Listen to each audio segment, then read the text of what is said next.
Bonjour à tous et à toutes, j'espère que vous allez bien. Bienvenue. Je suis votre hôte Pomme la Pomme pour l'émission Et pourquoi tu joues pas à, où j'invite un rôliste pour nous présenter un jeu de rôle de son choix à travers cette question. Pour cet épisode, je suis en compagnie de Imnea, auteur des jeux Nécromancien, Ce tombeau sera votre et Orogénèse, mais aussi le fondateur de l'association Des Bords de Micelle, une maison d'édition à but non lucratif spécialisée dans les fanzines de JDR tels que Château Innombrable, qui vous lancera dans la quête du Saint Graal, ou bien 3 kobolds dans un trenchcoat qui vous mettra dans la peau d'un kobold dans un trenchcoat. Oui, le nom est évocateur. Mais aujourd'hui, nous allons nous pencher sur le jeu choisi par notre invité, La Clé des Nuages, un jeu d'exploration poétique à 2 joueurs. Bonjour et bienvenue Imnea, comment vas-tu ? Salut tout le monde, je vais très bien et je suis extrêmement content d'être là parce que c'est le début d'une conversation qui va me plaire énormément, je pense. Ça me fait très plaisir à entendre, c'est un plaisir de te recevoir. Merci beaucoup d'être venu, d'avoir accepté de venir nous présenter La Clé des Nuages. Est-ce que tu as envie de te présenter un peu plus que ce que je l'ai fait, de parler un petit peu de toi, ou est-ce que tu veux te lancer directement ? Alors j'ai pas forcément envie de parler de moi parce que dans le cadre de mon activité rôliste, moi je n'ai que très peu d'importance, mais je veux bien parler un petit peu de Des Bords de Micelle si ça te va. Vas-y. Nickel. Alors c'est une association qui est assez récente, qui est purement bénévole et purement à but non lucratif, et qui a pour objectif la transmission et la propagation de jeux de rôle inhabituels. Inhabituels, ça veut dire dans des formats qui sont surprenants, par exemple sur des brochures, ou dernièrement, il y a Paul Martin qui a sorti un jeu de rôle sur papier cul. Et sinon aussi étonnant dans leurs propositions ludiques, avec des formes de création d'histoires qui sont surprenantes. Et pour ce faire, on a monté un site web qui regroupe des fanzines, donc des livres auto-édités de plein de gens à travers le monde, plutôt des œuvres francophones. Et on édite parfois nos propres jeux quand ça peut aider des créateurs et des créatrices. Pour l'avoir regardé un petit peu, ouais, très très sympa Des Bords de Micelle, je vous invite, si vous êtes curieux, à aller voir le site. Il y a pas mal d'offres très intéressantes, c'est très original, et surtout le concept est trop cool. Hein, l'édition, enfin l'association à but non lucratif d'édition comme ça, c'est super sympa quoi. En vrai, très très cool. Ça fait combien de temps du coup Des Bords de Micelle ? Officiellement, ça fait 2 ans, même si les prémices de l'asso existaient un peu avant, parce que à titre personnel, je traduisais déjà des jeux que je transmettais ensuite gratuitement sur une page Itch, et c'était déjà les premières ambitions de faire découvrir. 2 ans et quelques. 2 ans que vraiment on s'échine officiellement. Ok, 2 ans que le beau projet a été vraiment lancé pour de vrai. Bah écoute, si ça te va, je te propose qu'on se lance dans le sujet du jour, la première question. Ouais, avant que tu me lances cette première question, je voulais juste... Dis-moi. Je voulais juste préciser que moi, je me suis trouvé dans une position un petit peu particulière lorsqu'il a fallu choisir ce jeu. Parce que, à travers Des Bords de Micelle, on considère quand même qu'on a une responsabilité de diffusion de tous les jeux de rôle auto-édités qu'on a pu récupérer depuis nos débuts.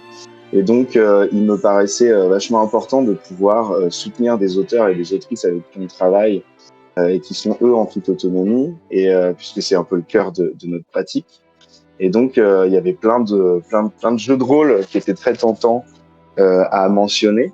Et puis, en réfléchissant, on s'est souvenu aussi que notre ADN, c'était beaucoup l'accessibilité. C'était de travailler sur comment faire en sorte que des gens se mettent au JDR, comment faire en sorte qu'ils n'aient pas peur du JDR, comment faire en sorte qu'ils se mettent à créer, ce genre de choses. Et donc, au lieu de choisir et de sélectionner un auteur ou une autrice auto-édité, on a fait cette petite pirouette et on a choisi un jeu de rôle qui est édité par une véritable maison d'édition qui fait un travail absolument incroyable qui s'appelle Dystopia. Et parce qu'en échange, eh ben, ça sera une porte d'entrée absolument incroyable à quiconque n'a jamais mis les pieds dans un livre de JDR, ou alors pour quelqu'un qui a déjà beaucoup de bouteilles, mais qui s'est jamais lancé dans une activité alternative du jeu. Ok, ouais, bah c'est intéressant à plusieurs aspects. Déjà parce que je me suis fait la réflexion, c'est pas du tout un problème, mais je me suis dit, c'est quand même rigolo que un auteur, que t'as quand même fait 3 jeux différents et que tu aies choisi quand même de parler d'un autre jeu qui n'est pas le tien. Après, il y a aucun souci, tu vois, mais je me suis dit, putain, c'est marrant. J'aurais pensé que naturellement, tu aurais voulu parler de ton œuvre. Et en outre, c'est aussi très cool que tu dises que ce soit une belle porte d'entrée, parce que c'est aussi un des buts de cette émission là, de ce qu'on fait, c'est de rendre ça accessible, de permettre à tout un chacun de mieux appréhender soit des choses avec lesquelles ils sont pas forcément familiers, que ce soit des jeux ou un univers différent, soit revoir sous un nouvel angle des choses qui leur tiennent à cœur. Ouais, et je me suis dit que malgré nos efforts pour exister numériquement et sur place dans les festivals, l'accès à nos jeux était quand même beaucoup plus limité. Et du coup, la force d'une émission comme la tienne, d'une discussion de cette façon, c'était quand même de pouvoir mettre les gens face à quelque chose qui pouvait les intéresser et ensuite qu'ils pouvaient trouver facilement. Là, ils peuvent aller dans n'importe quelle librairie, vraiment, librairie BD, librairie de romans, librairie de quartier en bas de chez eux, et ils peuvent le commander. Ils n'ont même pas besoin d'aller en magasin spécialisé. Et je trouvais que c'était important de pouvoir leur mettre vraiment dans les mains. Ouais, parce que c'est vrai que la clé des nuages, c'est édité du coup dans les formats classiques. C'est entre C'est un guillemets tout petit facilement accessible. format. C'est un tout petit format, il fait combien de pages le livre à peu près, si tu sais? Il fait globalement, il fait une 50aine de pages et il est publié c'est pas du A5, c'est encore plus petit que du A5. C'est vraiment, les règles tiennent je dirais 10 pages max et plus gros. Ah oui. C'est un jeu qui est très freeform et qui coûte à l'heure actuelle 12 €, ce qui rajoute aussi beaucoup à son accessibilité. Ok. Bah écoute, on est en train de beaucoup le hyper là, on est en train de bien le Ah vendre. bah, j'espère. Je te propose qu'on commence à en parler pour de vrai, qu'on précise un peu Let's qu'est-ce go, que je c'est te la clé suis. des nuages, en passant du coup à la première question. Est-ce que tu peux présenter, s'il te plaît, rapidement, succinctement, ce JDR? Alors, la clé des nuages, c'est un jeu de rôle pour 2 personnes exclusivement. C'est un jeu de rôle à forte portée narrative qui n'utilise pas de dés, qui n'utilise pas de fiches de personnages. C'est une discussion entre 2 personnes qui vont co-créer une histoire sans savoir où ça les mène. C'est un jeu qui se veut symboliste et poétique et qui l'est profondément. C'est un jeu dans lequel, si je devais rentrer dans le cœur des règles, une personne va jouer le rôle d'un mage qui, à la fin de sa quête, il a passé toute sa vie à arpenter le monde, à la recherche de quelque chose qui peut être très concret, comme quelque chose qui peut être très philosophique et existentiel. Et là, il arpente les ruines qui vont lui apporter la réponse. L'autre personne, la seconde personne, elle incarne ce qu'on appelle l'image. Et en fait, c'est l'environnement des ruines. C'est le décor autour de lui. Ce sont les choses qu'il va découvrir petit à petit en forme de bâtiments, d'objets, mais en forme aussi de mystères, de symboles et de puzzles, par exemple.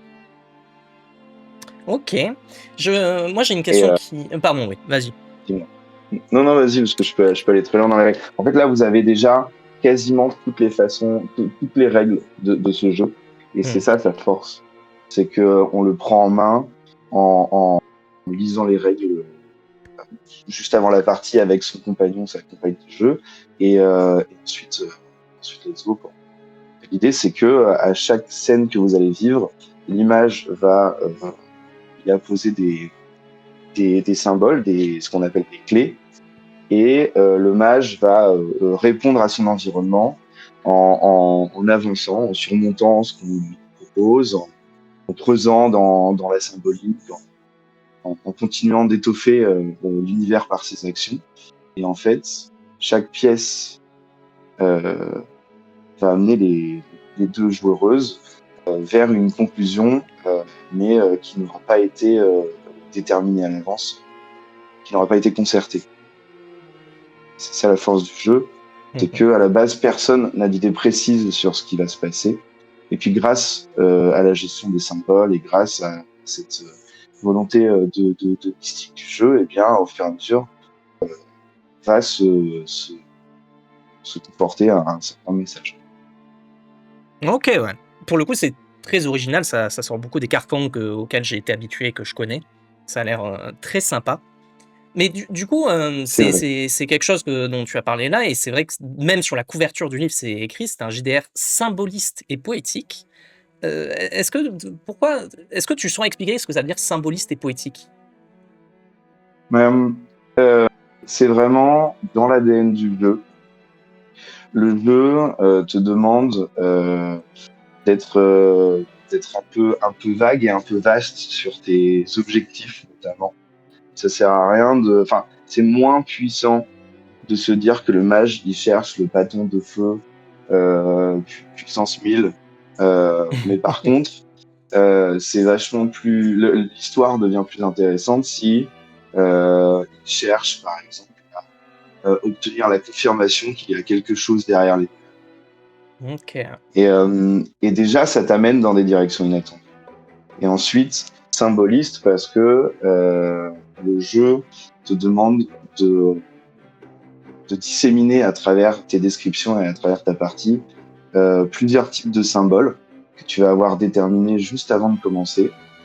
L'image, elle détermine deux symboles qu'elle garde pour elle, et puis il y a un symbole qui est lié au mage, parce qu'il a un artefact de pouvoir, et un autre élément que j'ai oublié sur lui, Ok. qui le définissent, qui définissent son âme, qui définissent sa quête, qui définissent un peu sa magie. Ok, ouais. Et en fait, à chaque scène, lorsque l'image décrit les environs, eh bien, elle doit rajouter ces symboles.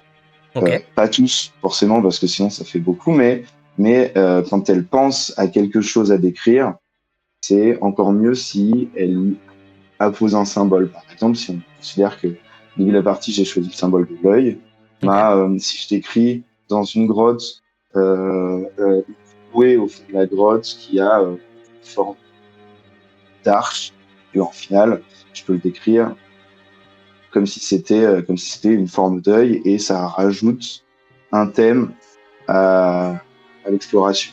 Et en fait, tous ces thèmes-là vont s'enchaîner pour finir par créer quelque chose de cohérent.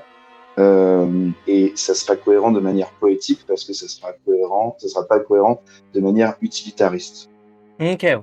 Juste pour être sûr que j'ai bien compris, ces symboles, typiquement l'exemple de l'œil, que l'image va mettre dans Ouais, l'environnement, c'est le mage ou ouais. l'image qui les a déterminés, qui les a choisis? C'est. Laisse-moi réfléchir. Pas de Tu me soucis, demandes parce des que j'essaie de précisions comprendre en même temps. complexes. Ah bon, non, enfin, si tu sais Euh, pas, c'est pas, t'inquiète. J'aurais dit de tête que c'était. C'est l'image qui choisit, c'est bon, c'est ça. Ok, C'est donc l'image qui c'est... choisit parce que l'image est en charge de la description extérieure au mage, et le Ok, mage il est en charge de des interactions avec ces descriptions. ok. Vois-le comme une Ouais. discussion, tu vois. Le mage, le mage raconte où il en est à la fin de son périple, presque à la fin de sa vie souvent.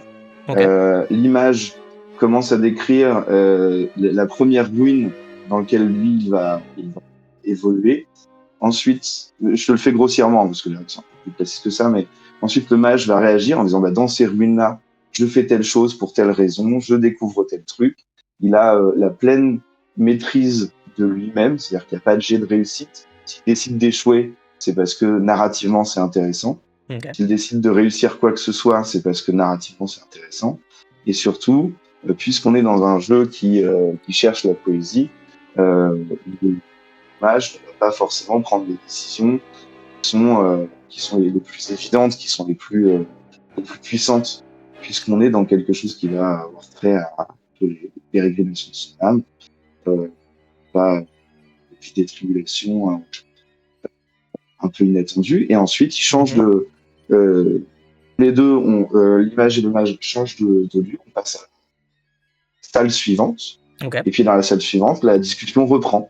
L'image redécrit les alentours, redécrit on peut trouver dans cet espace, comment on peut le trouver et quelle forme ça prend. Et puis les marches ensuite réitèrent en surmontant ce qu'on lui a proposé, en interagissant avec ce qu'on lui a proposé. Ok, ouais. Et ça finit quand les deux personnes considèrent qu'ils ont atteint le bout du périple narrativement parlant. Ok, c'est d'une décision commune du coup qu'on dit bon bah là on a réussi la quête, l'aventure, l'objectif. Mais c'est plus ou moins en fait comme le mage a une idée un peu de la personne qui joue le mage a une idée un peu de sa quête métaphorique. Ok. L'image n'a pas d'informations sur cette quête. Mm-hmm. Et donc en fait, les deux vont se retrouver au fur et à mesure de ce ping-pong narratif. Et quand l'image elle considère que elle a en tête la quête du mage, elle peut se dire c'est bon, là je lui fais pièce finale. Quand le mage considère que la progression de sa quête est suffisamment correcte, il peut lui donner des indices, disant voilà, je sens qu'approche la dernière pièce. Tu vois, Ok. tout ça est vraiment tissé dans le récit. Ok.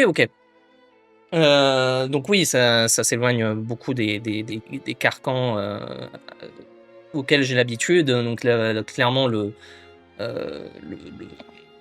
raconter l'histoire, c'est au centre et c'est là toute la substance du jeu, si je comprends bien. Construire cette histoire à deux, explorer, vraiment se libérer de toute lourdeur mécanique pour vraiment pouvoir amener cette histoire où on veut, comme on veut, ensemble. Ouais. Alors c'est un peu radical que j'ai fait dans ma proposition, hein. Ouais. Je le sais bien, Mais il y a aucun souci. mais je travaille en librairie, je t'avoue, et en fait j'ai réussi à monter un petit rayon JDR en louvoyant un petit peu au fil du temps. Ouais. Et c'est quelque chose, ce côté un peu libre de la prise de parole, un peu freeform de l'aventure, c'est quelque chose qui, d'expérience, a beaucoup rassuré des gens qui avaient jamais tenu dans leurs mains un jeu de rôle. C'est quelque chose qui leur a fait dire moi je peux le faire. Quelque chose qui leur a fait dire est-ce que je peux jouer avec ma compagne, avec mon frère, ma sœur, et ça leur a donné déjà les premières amorces psychologiques pour se lancer. Je vois dans le chat, c'est une pépite ce jeu.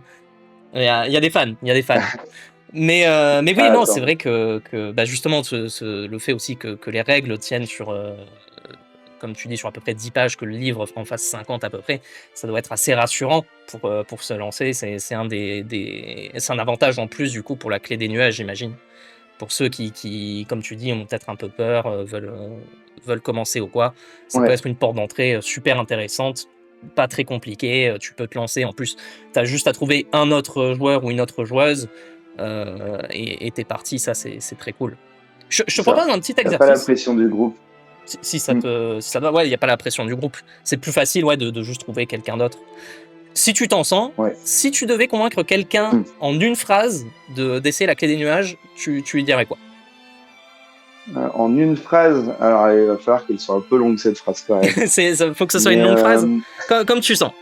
Ça dépend parce que la clé des nuages, ça a de grandes forces mais ce sont pas les mêmes forces en fonction de la personne à qui tu t'adresses.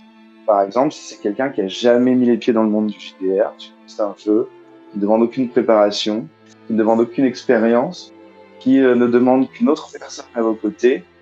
C'est un jeu que vous pouvez lire ensemble et ensuite expérimenter ensemble dans un laps de temps court, puisqu'une partie c'est 45 minutes, 1 heure, dans un moment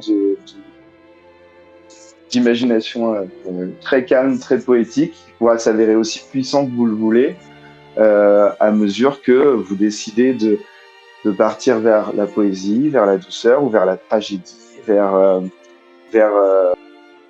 la fébrilité. Et ça, c'est pour les gens qui n'ont jamais fait de JDR. Par contre, si je devais parler à quelqu'un qui a déjà fait du JDR, là, je lui dirais plutôt, la clé des nuages, c'est une autre façon de voir les jeux que tu connais déjà. C'est une autre façon de voir la narration que tu as déjà pu vivre en incarnant très différemment la co-création du récit qui est le cœur de la pratique du jeu de rôle. Et ça aide déjà beaucoup à provoquer de la curiosité. Ok, donc ça a l'air... Ce qui est cool avec la clé des nuages, tu vois, c'est que les débutants n'ont pas à faire d'efforts, mais par contre, les confirmés, ils ont beaucoup de pages de réflexion de la part de l'autoriste. Et en fait, tu as à la fois la découverte d'une nouvelle façon de jouer et d'une libération un peu dans les règles originelles du JDR, mais aussi pas mal de pages qui sont là pour amorcer une réflexion sur la narration, sur le JDR, sur ce qu'on peut faire avec. Et ça peut aussi, ça peut te libérer un petit peu des chaînes mentales que tu t'es mis toute ta vie par habitude ou par manque d'opportunités. Ok. Je vois dans le chat, ça me donne envie avec son explication. Tu fais des envieux. Mais je te propose qu'on continue, qu'on explore un petit peu cette réflexion en passant à la deuxième question, peut-être un peu plus personnelle. Qu'est-ce qui, toi, t'a poussé à essayer ce JDR ? Pourquoi tu t'es lancé dans la clé des nuages la première fois ? Dans ce JDR-là précis, ouais. Je t'avoue que c'est un peu flou. Ouais, c'est un peu flou ça se parce peut, que... Il n'y a pas de souci, hein, si tu t'en rappelles pas ou quoi. Moi et le JDR, c'est un long parcours. Et c'est un parcours qui est un petit peu plus inhabituel que la plupart des gens parce que je suis pas tombé dans une grosse licence qui a ensuite englobé toute ma vie, tu vois. Ouais. Quand tu commences Donjons et Dragons, c'est une découverte absolument incroyable. Ça, vraiment, c'est des feux d'artifice quand t'arrives à faire tes premières campagnes de Donjons et Dragons, c'est grisant, vraiment palpitant. Mais Donjons et Dragons, c'est aussi quelque chose qui demande du boulot.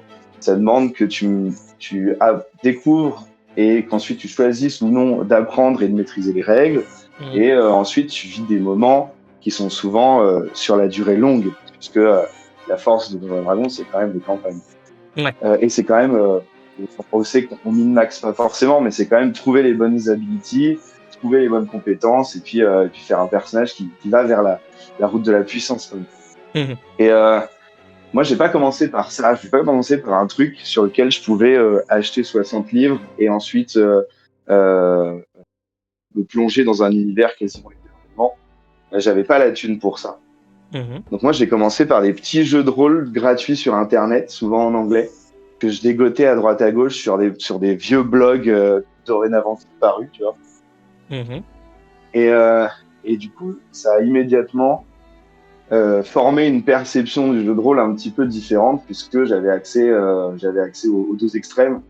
Un extrême qui était mes potes qui achetaient les livres de règles dans boutique et qui nous les faisaient jouer, et puis un extrême qui était moi qui trouvais des jeux de rôle bizarres sur des dinosaures à Central Park, c'est semblant d'être dans Friends, tu vois. Ok, ouais. Et j'ai retrouvé ça sur un disque dur cet après-midi. Ah, mais c'est rigolo. Je suis bien content. Et au milieu de tout ça, tu vois, est arrivé ma pratique de libraire. J'ai trouvé un job en librairie, j'ai continué ce job pendant de longues années, toujours mon job d'ailleurs. Et donc la passion du JDR s'est un petit peu mélangée au travail. Et j'ai pu, par chance, obtenir des livres de la collection Dystopia un jour, quoi. Ok. De la collection des éditions Dystopia. Mhm. La collection, c'est JDRI. et en fait, ça a été un peu... Je l'ai Ça a lu été quoi, parce que pardon, ça se ça lit d'une manière éclair. Et puis ensuite, entre le faire jouer et y jouer, qui a toujours été extraordinaire, et puis la réaction des gens à qui j'en parlais, à qui j'en parle maintenant depuis de longues années, ça a vraiment consolidé le jeu dans mon cœur. Ouais, il a beaucoup de succès quand t'en parles autour de toi, quand tu le fais essayer. Ouais, vraiment beaucoup, parce que je l'ai dit tout à l'heure, mais parce qu'il fait pas peur, tu vois, parce que C'est vrai c'est pas 250 pages de lore, parce que c'est pas que t'as rien à apprendre véritablement par cœur, parce que t'as pas la pression de d'ameuter tes 6 meilleurs potes qui ont plutôt l'habitude de se mettre des cuites, parce que plein de choses, tu vois. Oui, non, c'est vrai que ça a l'air très accessible. T'as aimé directement quand t'as essayé, ou il a fallu que t'apprennes un petit peu? J'ai aimé Ouais. directement. J'ai aimé directement, mais à l'époque, ma pratique du JDR était vachement plus timide, donc j'en ai pas fait un récurrent, parce que j'avais aussi autour de moi des gens qui étaient moins sensibles à ce genre de thème. Ouais. Techniquement, moi, la plupart de mes potes de l'époque, c'était plutôt des murder robots, c'était plutôt on a une hache, pourquoi ne pas s'en servir, quoi. Ouais, ok, oui. Donc c'est sûr qu'avec eux, c'était pas forcément, il y avait pas forcément l'étincelle nécessaire. J'imagine Mais, que ouais, le mais au côté. fur et à mesure, j'ai rencontré de nouvelles personnes qui m'ont permis de ressortir le jeu et prendre des lectations. Ok. Et mais du coup, pour les joueurs qui pas forcément qui ont ce côté murder robot, mais qui sont habitués à typiquement des jeux plus classiques, des D&D comme quand t'en parlais, ou autre, tu le recommanderais quand même? Tu leur dirais d'essayer? Est-ce que tu les mettrais en garde? Qu'est-ce qui peut leur donner envie? Qu'est-ce qui peut les rebuter? Ben, en vérité, rien de ce qu'on pourra dire ne pourra les motiver ou les émouvoir s'ils n'ont pas la curiosité intrinsèque de le tenter. C'est-à-dire que moi, je connais des gens qui sont très très contents de leur campagne éternelle de meurtre, par exemple, Ouais. et qui recherchent pas cette expérience de jeu. Donc, en fait, ce qu'il faut dire et ce qu'il faut penser, c'est plutôt si à un quelconque instant de notre discussion, tu as éprouvé de la curiosité, tente-le parce que c'est une belle expérience. Ok. Qui te coûtera rien. C'est vrai que C'est entre qu'encore une guillemets. fois, l'investissement est minime, quoi. C'est pas Et comme si tu devais te taper 250 pages pour te rendre compte qu'à la fin t'aimes pas. Là, tu peux te lancer vite ouais, c'est ça. et vite être Juste fixé. 10 Ouais. euros, quoi.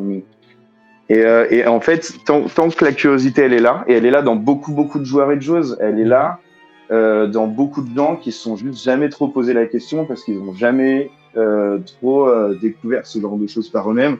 Ils sont jamais rentrés en contact avec ce genre de jeu. Donc, en vérité, c'est plutôt... moi, j'ai pas grand-chose... Je veux pas chercher à convaincre quelqu'un qui, qui a- dont la porte est fermée, tu vois. Ouais, oui, non, bien sûr, oui. Plutôt, s'il y a un entrebâillement, ça veut dire que tu es déjà apte à apprécier. Non, oui, sans partir sur des oppositions peut-être un peu plus marquées. Plus pour quelqu'un justement, ouais, qui serait un peu curieux, tu lui dis de foncer, quoi. Il suffit d'un peu de curiosité, tente, tu verras, quoi. C'est ça. Parce qu'en vérité, tous les thèmes qui peuvent être révélés par les récits, les ambiances qui peuvent être convoquées par les récits que tu vas créer, Non, elles t'es en sont train de me déjà faire à une l'intérieur transition de des dieux, là. toi. Vas-y. Ah, Je disais, t'es en train de me on faire une fait tout. excellente transition, là, ça me plaît. Bah, Vas-y. tous ces thèmes, ils sont déjà à l'intérieur de toi. Et c'est juste que parfois, tu n'as jamais eu l'occasion de mettre en branle ce genre de choses. Donc, y a plein de joueurs de jeux qui sont pas du tout fermés. Et c'est à eux qu'on s'adresse. Et ça me fait très plaisir du coup que tu parles des thèmes et de l'ambiance, parce que ça nous permet si ça te va, de passer à la troisième question.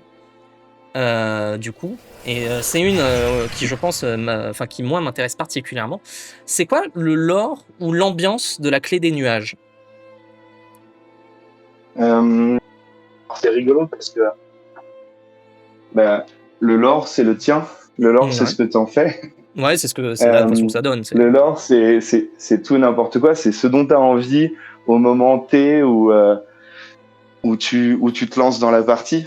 Le lore, c'est ce que tu vas créer naturellement avec la personne avec qui tu joues. Mhm. Parce que à la base, il n'y a rien et vous, par petites briques successives, vous allez créer un truc gigantesque et extraordinaire.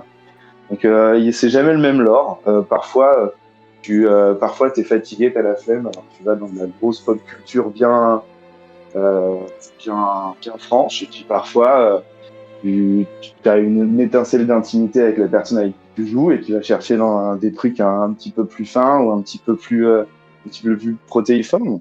Mhm. Ça peut être extraordinairement complexe, comme ça peut être absolument rien du tout, puisque ça dépend de vos descriptions. C'est-à-dire que moi, j'ai fait des parties parfois où j'avais aucune idée de ce qui se passait dans le monde extérieur,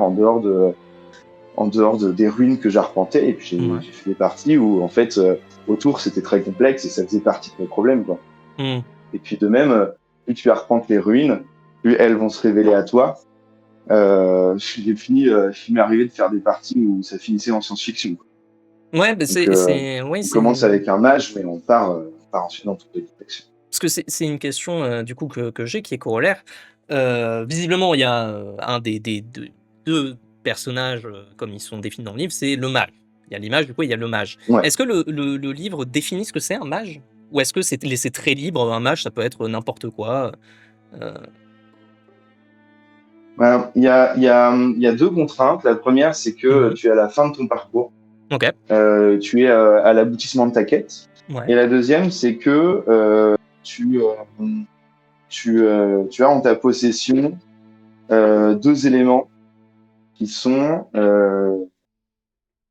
un talisman et un artefact. Ok. Un talisman, c'est quelque chose qui va rappeler ta quête, qui n'est pas forcément utile à ta quête, mais du coup, symboliquement, qui pourrait avoir un lien. Peut-être que c'est juste Ok. mentalement, peut-être que c'est évident. Ok. Et un artefact qui est un objet de pouvoir qui va résonner en toi et te définir un peu. Ouais. Et en fait, en dehors de ça, t'es qui tu veux, quand tu veux, où tu veux, ce que tu veux, quoi. Ok. Ouais. D'ailleurs, le mage n'est pas spécifiquement genré, il n'est pas spécifiquement humain. J'ai déjà joué des mages qui n'ont plus rien d'humain. Alors, j'ai Mhm. jamais joué un mage dromadaire, par exemple. Tu vois. Je sais que Non, c'est mais probablement possible, c'est aussi un mais peu le moi, je fond de suis la resté question, dans ouais. l'humain. Si je veux faire un mage, encore une fois, je sais pas comment cadre le livre, même s'il a l'air de justement laisser très libre. Si je veux faire un mage qui est en fait dans une espèce d'univers de science-fiction, qui parcourt les étoiles, qui est un pilote de vaisseau, est-ce que ça reste dans le cadre de ce qui est raisonnable de Tu faire, ou peux. là on s'éloigne vraiment de ce qui est prévu et pensé? Mais en fait, ce qui est intéressant avec la clé des nuages, c'est que c'est un projet qui est vraiment très personnel à Mhm. l'autrice, et un peu comme tous ces jeux. Et, Ouais. euh, et en fait, ce qu'elle explique dans notamment les chapitres de détails qui sont après les règles, c'est que il fallait donner une forme à la clé des nuages. Mhm. Fallait bien l'exprimer d'une certaine façon pour pouvoir le publier. Et donc, ça a donné cette forme spécifique. Mais Ouais. ensuite, vous en faites ce que vous voulez. Et notamment, il y a pas mal de pseudo-variantes. Si tu veux jouer dans l'espace, tu joues dans l'espace. Si tu veux Mhm. jouer, j'ai plus en tête exactement les variantes, mais il y a de nombreuses variantes potentielles parce que une des volontés expresses du jeu, c'est qu'on peut et qu'on doit se le réapproprier. Donc t'en fais ce que tu veux. Et puis en plus, la mode étant en JDR au petit chaton mignon, euh, clairement tu peux faire la clé des nuages en étant un petit chaton mignon, tu vois. Ouais. Magique, cependant, mais bon. Ou Oui, alors oui, avec un sabre laser, si tu veux, aucun problème. Hein. ok, ouais. Et, et, C'est euh, juste que l'expression de base, c'est ça, c'est plutôt fantasy, fantastique. Et du coup, oui, ça me tombe bien aussi que tu me parles du côté un peu château mignon, mais comme tu veux. En termes d'ambiance, du coup, on peut faire ce qu'on veut, on peut partir sur de l'horrifique, du très léger, de l'aventure de high fantasy, Ouais, j'imagine qu'on peut faire vraiment ce qu'on veut. Absolument. L'idée, c'est que faut essayer de pas être trop terre à terre, dans le sens où Mhm. euh, faut pas euh, comment dire, faut pas le voir comme JDR, un one shot de Donjon Dragon où vraiment t'as une quête, tu parles à un NPC, à un PNJ, Ouais. tu vas dans un village, tu tues des kobolds et puis tu reviens. Oui, oui. Mais mais du coup, tu fais vraiment ce que tu veux. Moi, j'ai fait des parties qui étaient vraiment très sombres, avec le mec veut lueur d'espoir à la fin.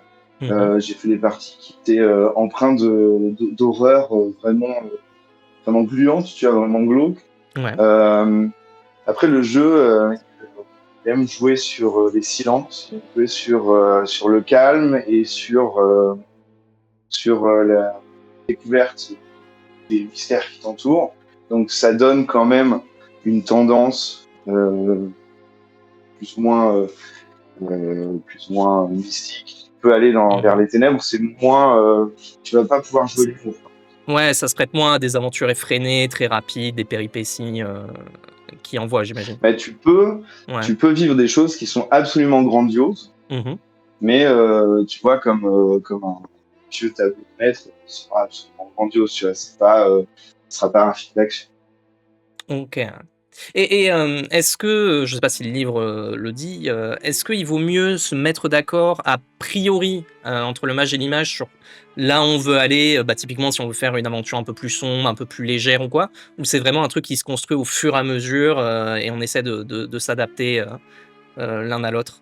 Non, c'est bien de se mettre globalement au diapason parce que Mhm. bah, de toute façon dans tous les jeux indé ou alternatifs récents, on essaie de mettre en place des outils de sécurité émotionnelle, Ouais.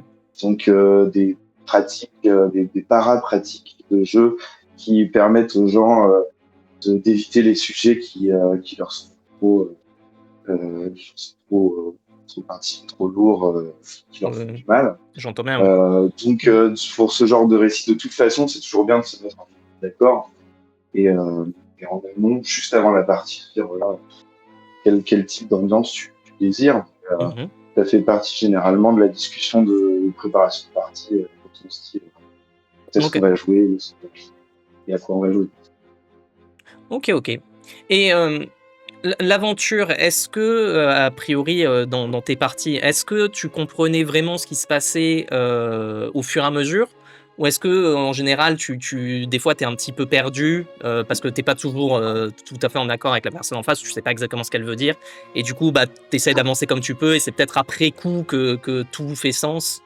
Ou est-ce que c'est un truc vraiment où on faut se mettre d'accord au fur et à mesure? Ça peut être un peu confus en cours de route, mais Mmh. c'est pas de la confusion, c'est pas de la confusion qui va te bloquer. C'est plutôt euh, les idées qui sous-tendent vos décisions et vos descriptions. Au départ, elles sont cachées. Par conséquent, tout le sel, le plaisir du jeu va être dans les interprétations que vous allez faire des paroles de l'autre. En fait, il est dit dans le jeu, faites comme si chaque parole de la personne en face avait un sens caché. Comme ça, vous pouvez beaucoup plus rebondir dessus. Comme si tout avait une Mmh. importance. Tu vois. OK, ouais. Et par conséquent, tu n'as pas besoin de savoir quels sont vraiment les mécanismes de pensée de la personne d'en face, parce que tu vas t'approprier ce qu'elle t'a dit et tu vas les faire tiens. Donc toi, tu avances, elle avance, tout le monde réagit, enfin elle avance, elle décrit selon ce qu'elle perçoit. Et Ouais. puis, même si vous êtes en discordance sur, par exemple, vos objectifs secrets, Mmh. et vos ambitions pour le récit, à la fin, ça aura du sens. Et c'est une grande partie du jeu que de faire le débrief de fin, en disant Ouais. voilà où ça nous a amené, voilà ce qu'on a vécu, qu'est-ce que tu as trouvé, quel était le moment le plus fort pour toi, à quel moment tu penses qu'on a bifurqué, à quel moment on a réussi à se comprendre, ce genre de choses, ça fait partie aussi de comment tu ensuite euh, tu conclus l'aventure. Et il est vrai que alors, en plein milieu d'une discussion, t'es à 15 minutes de partie, 20 minutes de partie, t'es en train de dire un truc, toi, t'es le match, par exemple, et tu sais que ton Mmh. objectif, ça va être ça va être l'objectif vague, vaste et grandiose, c'est de retourner chez toi, par exemple. Ouais, ok. Avec tout ce que ça peut impliquer sur la chaleur du foyer perdu, avec tout ce que ça peut impliquer sur la solitude, sur les efforts de la vie. Et peut-être que la personne qui fait l'image, qui décrit les choses, n'a pas vraiment compris ce que c'était et t'a amené dans des environnements qui sont pas en harmonie avec ça. Et ben en fait, ça va juste créer d'autres possibilités narratives qui sont nées d'une rencontre qui est différente de ce que tu avais en tête. C'est une force supplémentaire. Ouais, faut essayer de rebondir sur ce que fait l'autre, quoi, sur ce que propose l'autre, j'imagine. Il y a juste, Voilà, c'est ça. Gogoto qui demande C'est le nombre de symbiotique, joueurs. C'est strictement 2 joueurs, du coup. Il y aura tout le temps un mage et tout le temps une image. Et C'est vrai. vas-y. Et si on devait être précis, il existe à l'arrière du jeu une variante qui s'appelle la clé des songes. Ouais. Et la clé des songes, c'est deux joueuses et une MJ. Donc ça fait strictement 3 personnes. Ah bah comme quoi. On joue à 2 ou à 3. Autant pour moi. Très bien. Est-ce que tu veux développer d'autres choses sur le lore ou l'ambiance, ou est-ce que tu veux qu'on passe à la question suivante? Non, moi ça va. Ça va mieux. Pour le moment, tout va bien, tu te sens toujours bien à l'aise, tranquille, on est bien? Nickel, j'adore vous parler. Bah, en tout cas, c'est un plaisir de t'écouter. Ça se voit que ça te tient à cœur et que tu as l'air content d'en parler, ça fait plaisir. Passons. C'est le jeu qui a vaincu quand j'ai dû faire la bataille mentale de tous les jeux auxquels je voulais parler. C'est vrai que j'ai vu, j'ai l'impression que tu en as essayé beaucoup. Ça a dû pas être facile de choisir. Je te propose qu'on passe à la question 4. Qu'est-ce qui rend ce système particulier, ce jeu, la clé des nuages, fun ou unique? On a quand même, on a commencé à en parler, mais précisons un petit peu. Donc là, on va pas cruncher du nombre. S'il y a vraiment une caractéristique à la clé des nuages qui le définit, ça serait laquelle?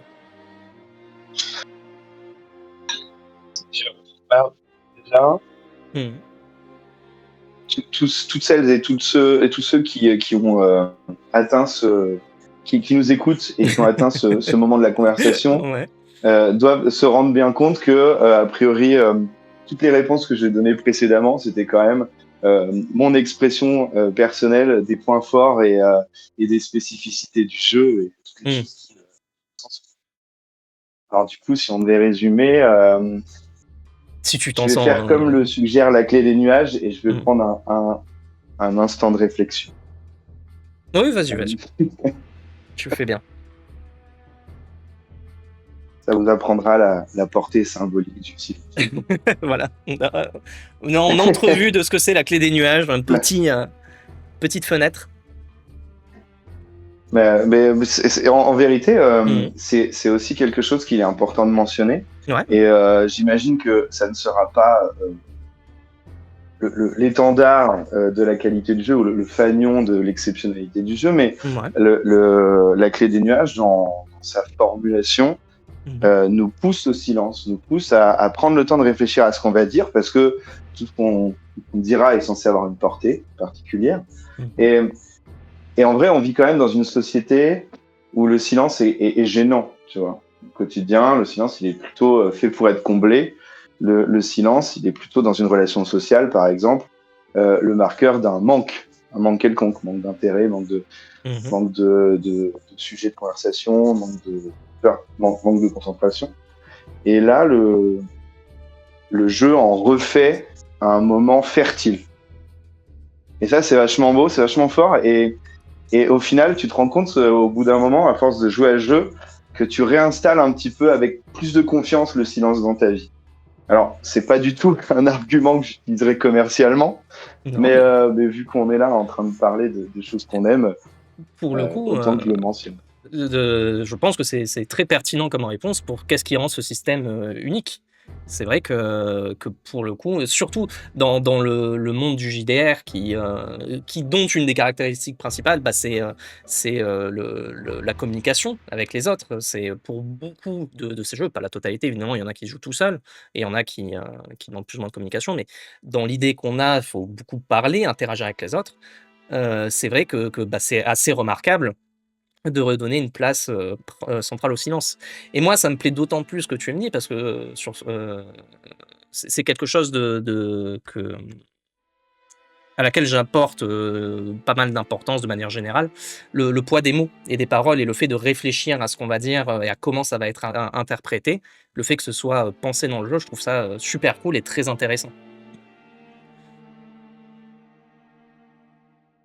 Heu, Moi, ça m'a appris à me ouais, calmer, hein. Ça m'a appris à me mmh, calmer en JDR. ouais, Avant, je jouais beaucoup à des jeux qui sont vraiment high octane, au gros voltage, mmh, des trucs effrénés et frénétiques, comme les jeux de Grand Tour, des trucs en une page qui se jouent en une soirée. Il faut que ça aille vite, fort et que l'absurde soit exponentiel. Et ça m'a quand même connecté à d'autres façons d'appréhender le divertissement qui m'ont beaucoup enrichi. OK, ouais. Pour le chat, je me permets, je fais un tout petit aparté.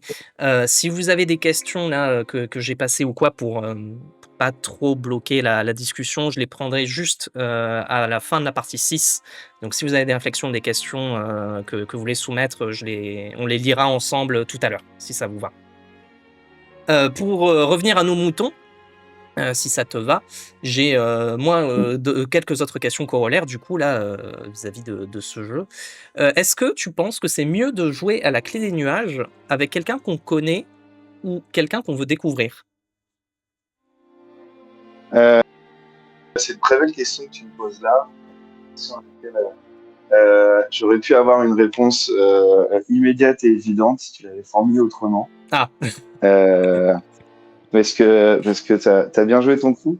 Parce qu'il est vrai que moi je pense que c'est un peu j'ai un petit sourire en disant ça, Mmh. mais la clé des nuages comme comme outil de drague, je pense que c'est absolument extraordinaire pour Bah, apprendre c'est bon, à là, il y connaître a quelqu'un l'argument qui clé. t'intéresse. On l'a! On l'a, l'argument marketing. Non, vas-y, pardon, je te laisse, développer. Écoute, moi je t'avoue que 15 ans en arrière, Mmh. 15 ans en arrière, ça m'aurait permis de découvrir des personnes très différemment. Ouais. Euh, je pense que il est toujours plus facile de jouer avec quelqu'un que tu connais. C'est normal. Tu connais ses limites, tu connais ses défauts, tu connais aussi ses appétences et tu connais ses points forts. Mmh. Même si tu les connais pas forcément bien, tu vois. Mais Ouais. surtout avec un jeu comme celui-ci qui demande, si tu acceptes de t'ouvrir, qui demande d'aller un peu dans certaines formes d'intimité, même si c'est pas Mmh. forcément des choses qui te sont intimes à toi, mais tu peux aller chercher dans des thématiques qui peuvent résonner de manière très intime. Euh, donc c'est toujours plus agréable et facile quand tu connais la personne. Mmh. Mais t'as pas dit en deuxième proposition une personne que tu connais pas, t'as dit une Ah ouais, personne que tu veux découvrir. Et en absolument. fait, c'est vachement fort, c'est vachement beau, et je pense que ça pourrait être très efficace. Mais voilà, euh, d'une façon qui est tout à fait inattendue, on peut essayer de se connecter, toi et moi, personne que j'ai envie avec laquelle j'ai envie d'approfondir ma relation, et je pense que le jeu se joue très bien euh, avec les personnes, ouais, que tu désires avoir dans ta vie, tu vois, les gens qui Mmh. t'impressionnent, les gens avec qui tu veux consolider un lien, les gens que tu veux découvrir. Je pense que c'est une super idée, c'est une très très belle idée qui va très OK. très bien avec les ambitions du jeu. OK, OK. Tu veux qu'on fasse une petite partie? Non, j'arrête. Ah Allez, ouais, avec grand allez. plaisir. Bah, pourquoi pas à Ah, il l'occasion, va ça falloir sera qu'on avec coupe les plaisir. micros par contre, hein. Ah ouais, ce sera plus personnel. Non, peut-être à l'occasion, mais revenons à nos moutons. Mais c'est vrai que, Mais en vrai, mmh.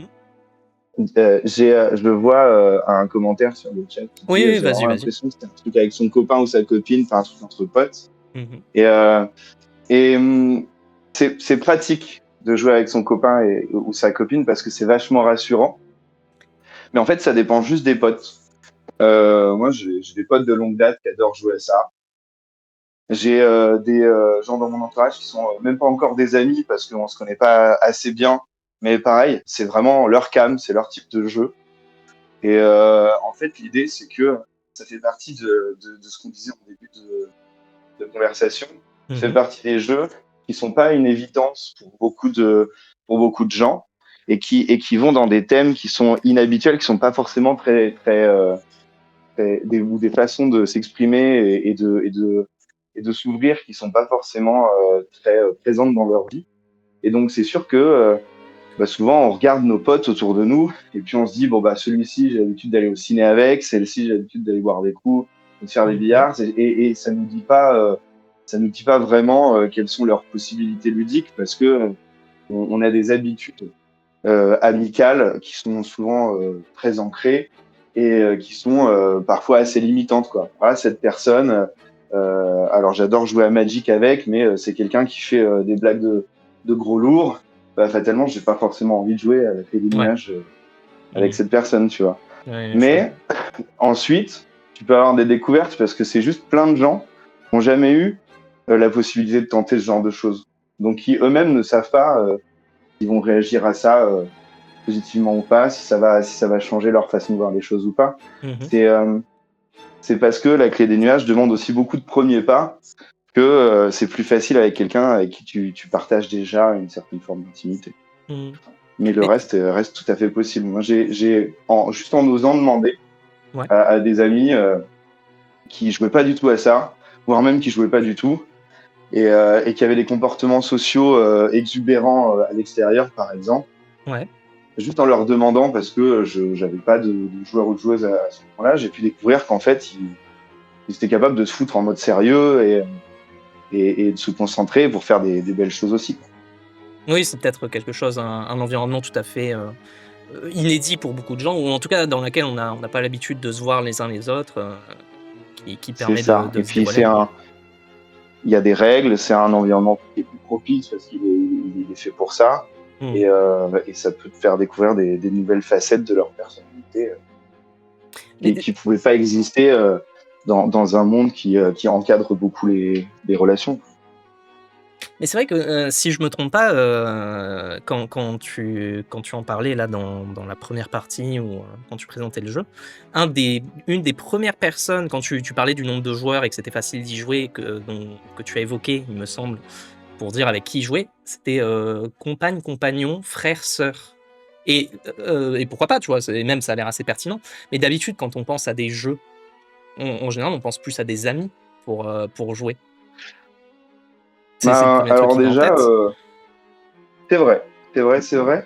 Et en même temps, on est dans une société où la crise de l'amitié est quand même assez marquée. On a de moins en moins d'amis véritables autour de nous. Et en vérité, comme c'est un jeu qui ne demande que 2 personnes, en fait, il ne demande qu'une seule personne puisque toi, tu es déjà dedans. Et en fait, une seule personne, souvent, moi, ce que je constate, c'est que les gens qui ont encore une certaine forme de timidité sur le sujet et qui mettent vraiment tout doucement les doigts de pied dans le pédiluve, tu vois, ils vont aller chercher des gens, des personnes qui sont à portée de bras. Et en fait, à portée de bras, c'est souvent les personnes les plus rassurantes ou les plus disponibles. Et donc, effectivement, j'aurais dû citer ton ou ta meilleure amie, tu vois. Mais la personne avec qui tu partages vraiment ton espace de vie, c'est souvent la personne quand même que tu arrives le plus à asseoir autour d'une table. Tu vas dire, bon, viens, on joue. Ouais, ouais, ça c'est logique, ouais. C'était pour ça que c'était mes exemples, mais ok. Tout le reste est tout à fait pertinent aussi. J'ai deux questions qui sont liées encore. Est-ce que le jeu donc qui laisse la main assez libre, j'ai l'impression, et qui laisse le silence, qui traite le silence comme quelque chose d'important et d'intrinsèque, est-ce qu'il y a un système ou quelque chose qui est mis en place pour éviter, si ça arrive, les moments je sais juste pas quoi dire, je sais pas où aller, je sais pas quoi faire? Est-ce que ça arrive ça déjà? Ça arrive. Ça arrive les moments où je sais pas quoi dire, je sais pas quoi faire, parce que ça peut prendre plein de formes, mais il y a la fatigue, il y a des imaginaires qui sont trop radicalement différents, ou trop d'informations ou trop peu d'informations quand on débute. Le jeu est court, le jeu est fait d'une succession de dieux qui peuvent prendre différentes formes. Et il est facile de prendre une pause un peu plus longue pour rediriger le récit différemment. Il est facile en cours de route de faire une pause et puis d'en discuter. Et sinon, il est assez facile, et il est assez recommandé d'ailleurs par le jeu, d'arrêter l'histoire. Par exemple, c'est bon, la quête en était là, et puis on atteint une certaine forme de conclusion. La conclusion, elle va pas forcément être positive pour le mage, au contraire. Okay. Et ensuite, vous faites une pause, vous en discutez, et vous reprenez une deuxième partie, donc d'une demi-heure par exemple, mais sauf que vous échangez les rôles. Et comme ça, vous avez une maîtrise de cet environnement narratif et imaginaire qui s'étoffe. Et la deuxième partie est toujours meilleure que la première. La première est toujours meilleure que la deuxième. On peut pas vraiment se retrouver coincé dans le jeu. On peut se sentir coincé. Et dans ces cas-là, vu que c'est quand même un jeu basé sur le dialogue, il est assez facile de s'en sortir. Et puis, si pour plein de raisons on n'arrive pas à s'en sortir, la partie se termine. Elle était courte, elle était comme ça. Et puis ensuite, elle sert de fondation. Ok. On n'est pas se retrouver dans la même. Et du coup, est-ce que ça arrive, est-ce que c'est possible de rater une partie de la Clé des Nuages? Ouais, c'est possible. C'est possible de rater une partie quand on n'arrive pas à se connecter au récit de l'autre. Quand il est possible de parce que les conditions ne sont pas réunies, de trop pédaler dans la semoule et de sortir de la partie en disant j'ai pas été satisfait, tu vois. C'est un peu le risque aussi des jeux qui sont purement narratifs, c'est que si la sauce prend, ça peut devenir absolument extraordinaire et ça peut t'amener dans des directions qu'à aucun moment de ta vie t'aurais pu imaginer tout seul. Et puis parfois ça peut être extrêmement aride, mais le jeu est fait de telle manière que c'est quand même peu fréquent que ça soit aride plutôt que l'inverse. Et puis le jeu est tellement peu demandeur initialement que si tu t'en sors mal, tu reprends à zéro. Nouveau contexte, nouveau personnage, nouveau lieu, nouvel intervenant peut-être. Et c'est quand même très rare que tu en sortes en disant voilà, ce jeu est un pur échec. Tu peux dire il est pas pour moi, c'est sûr, mais tu as le droit, tu peux en sortir insatisfait. C'est juste que c'est une insatisfaction qui ne sera jamais durable parce que tu peux ne pas aimer un système bien lourd, bien pesant d'un jeu OSR qui kiffe te faire compter les pièces d'or et qui te ralentit quand on a deux de trop dans la poche. Tu peux vraiment dire ça je déteste, tu vois, c'est pas la façon dont j'aime jouer. Mais une partie de la clé, c'est plutôt ce récit n'a pas été à et donc tu peux te lancer dans plein de récits. Ok, ouais.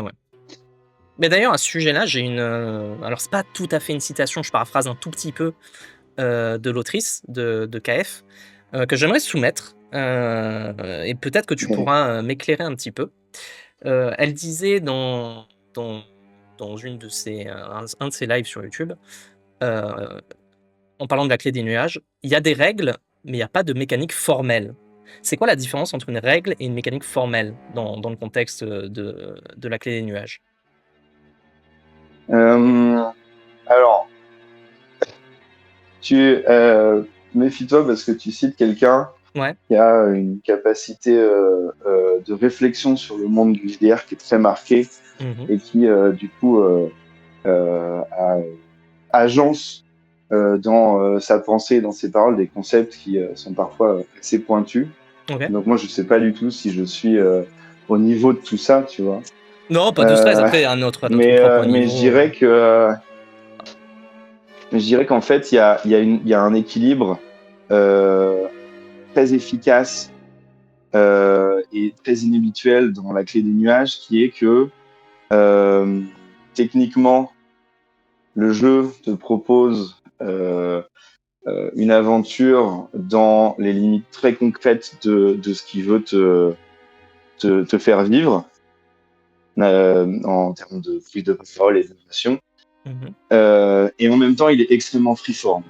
Ouais. Tu vois.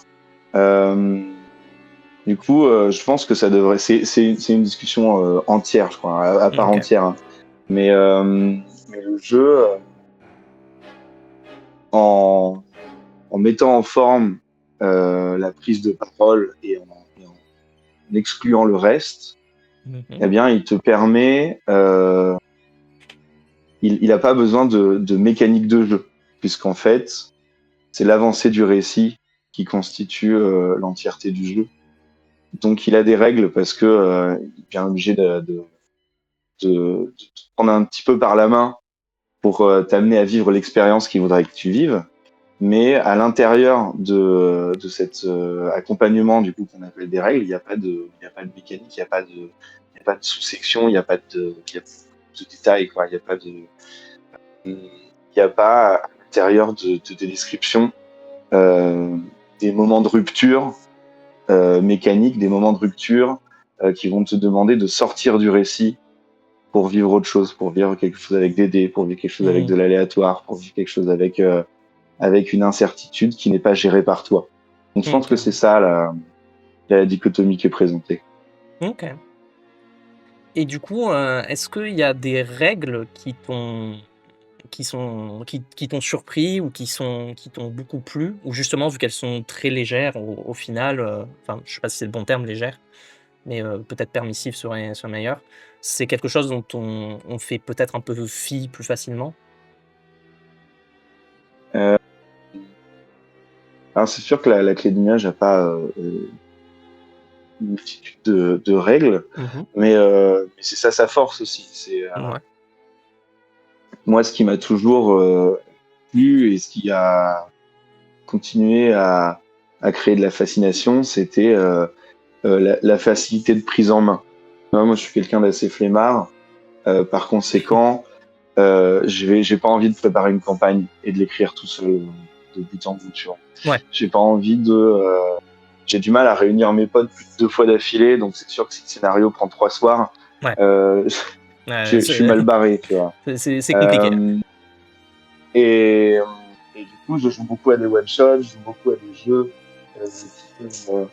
qui nécessitent très peu de travail préalable. Et puis j'ai développé aussi des techniques de mise en forme de scénario qui permettent aussi de pas devoir rentrer dans tous les détails. Et la clé des nuages, c'est ça en fait. C'est vraiment du parenthèse ludique que tu peux dégainer quand tu veux, avec qui tu veux, quand on a besoin. Tu peux ne pas te souvenir précisément des règles et être en mesure de jouer quand même à la perfection, parce que de toute façon, ça va juste dire que tu t'es réapproprié.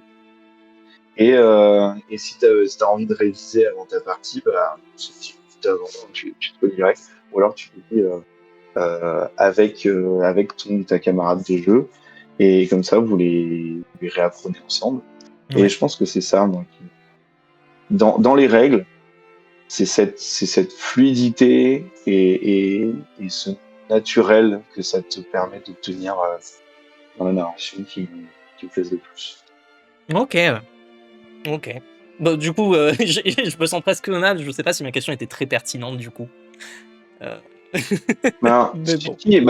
ça reste un élément à creuser, tu vois.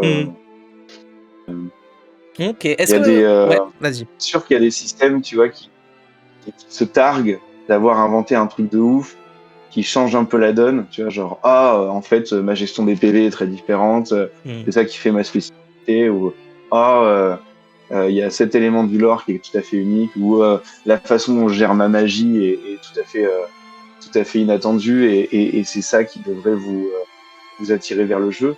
Mais la clé des nuages, c'est l'inverse, tu vois, c'est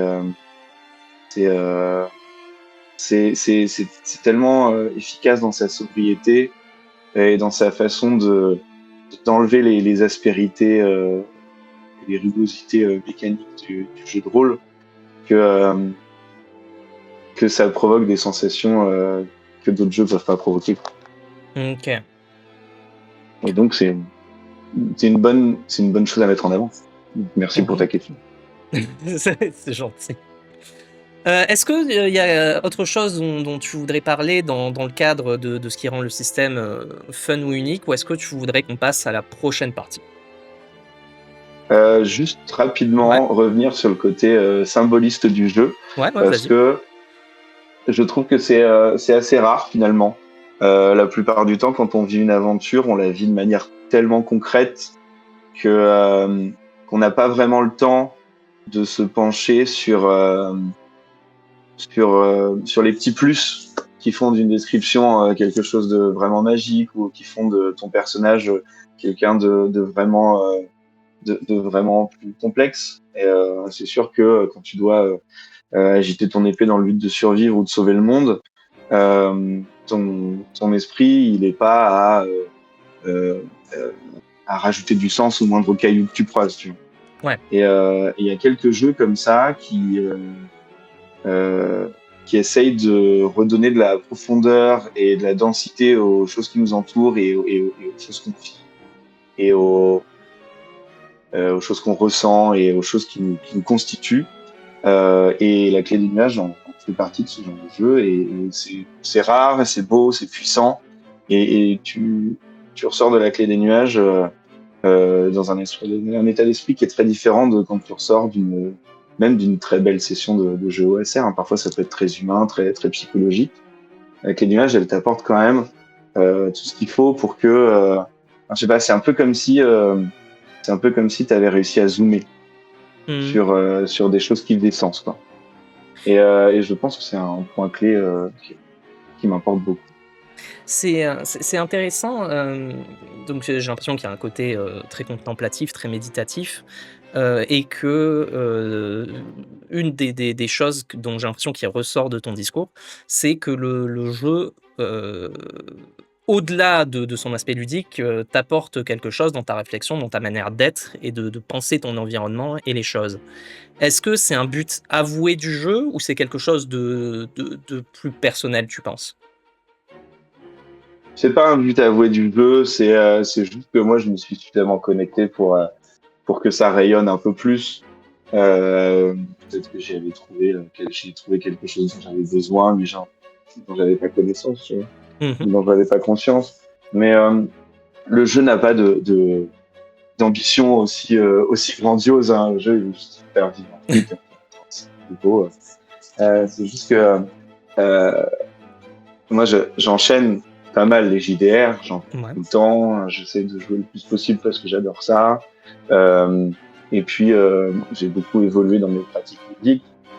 Donc quand je joue à quelque chose, euh, bah, je m'intéresse à ce quelque chose de manière un petit peu plus poussée, peut-être parce que ça fait vraiment grandement partie de ma vie professionnelle, associative et sociale.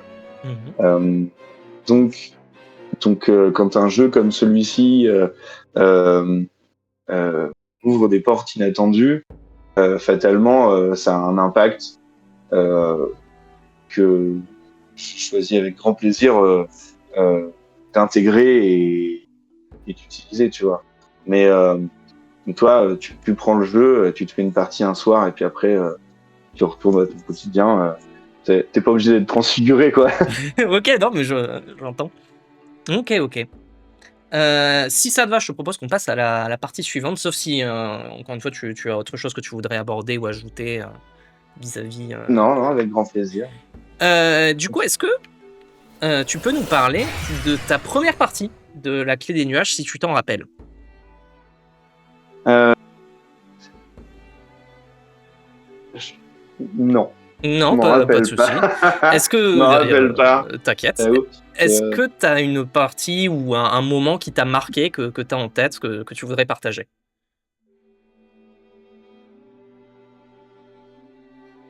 Ouais, c'est pas un moment narratif précis, Mmh. mais je me souviens d'une partie où où j'ai vraiment compris quelle était la liberté du mage dans les descriptions de l'image.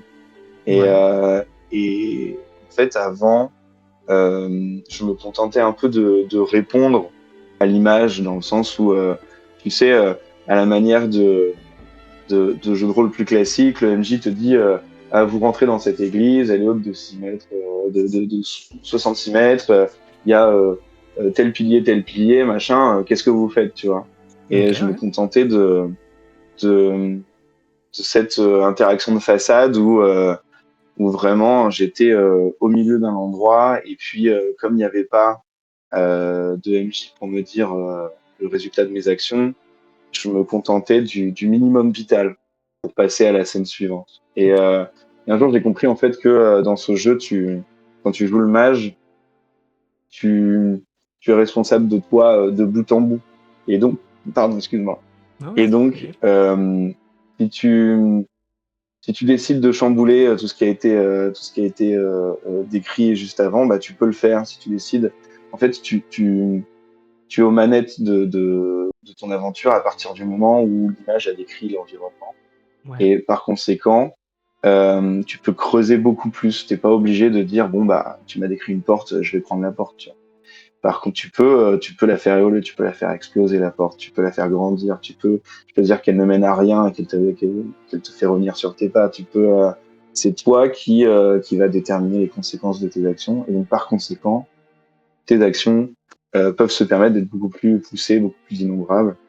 Et je saurais plus te dire dans quelles conditions j'ai trouvé ça, mais c'était une partie qui était très belle parce que c'était une partie dans laquelle je crois que mon mage, il était courbé, tu sais, à la manière de quelqu'un qui a une scoliose intense et il pouvait plus voir le ciel.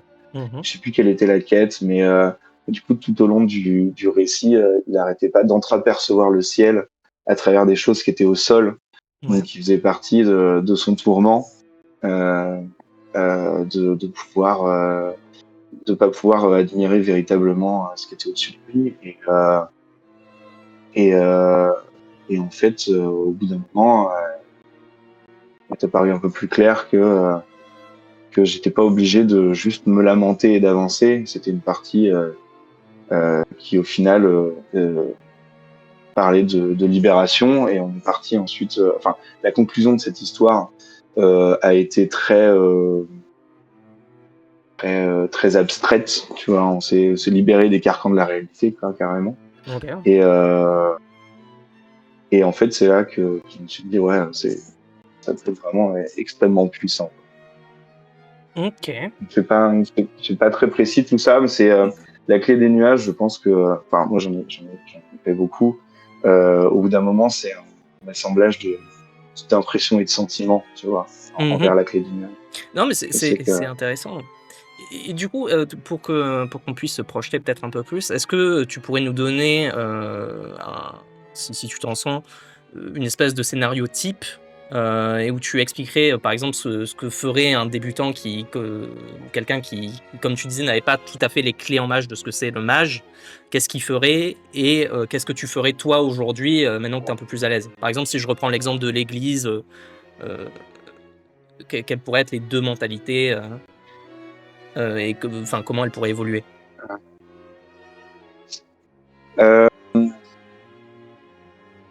Tu veux que je donne des conseils à un joueur ou une joueuse débutant? C'est un peu le fond. Pour le coup, je pensais plus à donner un exemple plus ou moins concret. Encore une fois, si tu t'en sens. Typiquement, si je reprends, imaginons que l'image te dit, bah, là, tu arrives à tuer le mage, tu as l'église devant toi, une grande porte. Qu'est-ce que tu fais? Qu'est-ce que tu aurais fait quand tu débutais et qu'est-ce que tu ferais maintenant? Ouais. C'est difficile de prendre une scène hors contexte parce que tout naît quand même de la quête du mage qui a été déterminée un peu à l'avance par le mage en lui-même et donc qui n'a pas été révélé à l'image, mais ça veut dire que le mage il aura des ambitions assez différentes en fonction des histoires et que l'image elle aura pas forcément décrit la même chose. Par exemple, j'imagine que moi j'ai tendance à aimer les des ruines un peu gothiques, donc je te dirais que cette cathédrale, elle est elle est à moitié détruite. Tu vois, je fais un descriptif très post-apo, elle s'enfonce dans le sol. J'essaierai d'y mettre une certaine dangerosité dans son côté branlant, et puis ensuite le mage, lui, il décrira ses actions. Mais comme j'ai pas encore sa quête, tu vois, et on n'a pas non plus les symboles. Non, mais si l'exercice est Ouais, moi, pas si possible, tu veux, on se fait un t'inquiète. actual play un jour. C'est très gentil. Franchement, Pourquoi pas? Pourquoi pas, en vrai. On ça prend peut le faire. Là, tout de Mhm. suite à la volée, je trouve que ça serait pas représentatif du jeu. Mais Ok. si tu veux qu'on se fasse une session, je suis preneur. Bah, c'est très gentil de proposer. C'est possible que je te suive sur cette invitation. En tout cas, pour le moment, je te propose qu'on progresse dans notre quête à nous actuelle Yes, et qu'on arrive du coup à la partie 6, si ça te va. ça me va. La question débat. Du coup, c'est une question débat dans l'univers du JDR qui n'est pas forcément lié au système, au jeu dont on parle aujourd'hui. Le but, c'est que tu puisses parler de quelque chose qui t'intéresse, que tu trouves cool. Et l'idée, c'est que je vais prendre la position opposée à la tienne, indépendamment de ce que je pense vraiment. C'est pour qu'il y ait un petit peu de répondant et que tu puisses développer un petit peu tes idées. Évidemment, tout ça, c'est avec Non, légèreté, bonne entente et convivialité. Hein, on reste tranquille. Euh, voilà, c'est entre nous. Et le sujet du jour, du coup, ça va être Railroad contre bac à sable. Qu'est-ce que tu préconises, toi, pour tes aventures, pour tes campagnes? Et peut-être en amont, si tu t'en sens de définir Railroad et bac à sable, ou est-ce que tu veux que je le fasse pour éventuellement les auditeurs, auditrices? ah bah, moi, je veux bien qu'on discute de ces concepts parce Hmm. qu'on n'a peut-être pas du tout la même façon de voir les choses. C'est Euh, pour, tout à fait. Encore pour une moi, fois, c'est léger. pour Hein. moi, le railroad, Hmm. ouais, Vas-y. ouais, non, bien sûr, mais rapidement, ce qu'on entend par railroad, a priori, c'est une histoire qui va d'un point A à un point C en passant par B, et les joueuses vont obligatoirement passer par ces étapes-là, et donc suivre un fil narratif très précis, desquels ils auront du mal à dévier, ou desquels ils auront Mhm. une impossibilité de dévier, quoi. Et Ouais. bac à sable, c'est plutôt le côté, ça évoque le côté monde ouvert des jeux vidéo, par exemple, dans lequel les personnages se passent des choses autour d'eux, ils sont en mesure d'accepter ou pas d'interagir avec ces choses, et ça crée des nouveaux fils narratifs un peu inattendus, que le MJ va ensuite poser, quoi. Est-ce que tu es d'accord avec moi? Ça me paraît. On peut partir sur ces définitions. Honnêtement, je pense que j'amenderai un petit peu Railroad pour 2-3 points. Mais franchement, Vas-y, ça me va. dis-moi. Si ça me va. Bah, moi, je veux bien avoir ton avis. Euh, je, le Sur Railroad peut Railroad. prendre. Comment Ouais. t'aurais précisé ça, toi, Railroad? Là où j'amenderai, je pense qu'il peut. Ça risque de prendre le pas sur mon argumentaire. Mais bref, il peut. Je T'inquiète, pense que bon, c'est et aller d'un peut-être que je point. changerai d'avis. Peut-être. Pour moi, le railroad, c'est du coup, là où je te rejoins, c'est aller d'un point A à un point C. Mais peut-être que je peux quand même considérer railroad si on sait qu'en gros, si celui qui raconte l'histoire dans un truc classique sait qu'il veut aller quelque part, je pense que je considérerais ça de base comme du railroad. Même s'il laisse des libertés plus ou moins grandes, tu peux donc tu pars de A, tu vas aller à C, mais après tu peux passer par B, D, Y, X, bêta, oméga. Je pense que ça rentrerait peut-être quand même dans mes considérations de Railroad. Et qui plus est, au-delà de la narration, mais là, c'est peut-être plus personnel, il y aurait des restrictions aussi dans, on va dire, les thèmes qui vont être abordés. Typiquement, tu vas pas laisser D'accord. non plus les choses aller dans n'importe quel sens si tu fais du railroad. Si tu veux raconter ou faire une histoire sérieuse, tu vas essayer de rester dans des carcans et peut-être limiter un petit peu les trucs un peu plus légers et fantasques. Je sais pas si ça te paraît pertinent. On peut partir sur ta définition si elle te va. Non. Ah. Oh non, est-ce qu'on t'a perdu? Imnea. Aïe, aïe, aïe, aïe, aïe. Je ne sais pas si tu m'entends. Moi, je ne t'entends plus. Pas de panique. Là Apple Fraud va régler le problème. On va l'attendre un petit peu. Je crois que ma définition l'a détruit, là. Ça lui a pas plu du tout. Il en a eu marre de moi, il est parti. Attendez, est-ce que c'est Discord qui est mort? Vous m'entendez sur le stream ou pas? Oh, ça se trouve, c'est moi. Non. Ok, le chat est là. Je suis mauvais.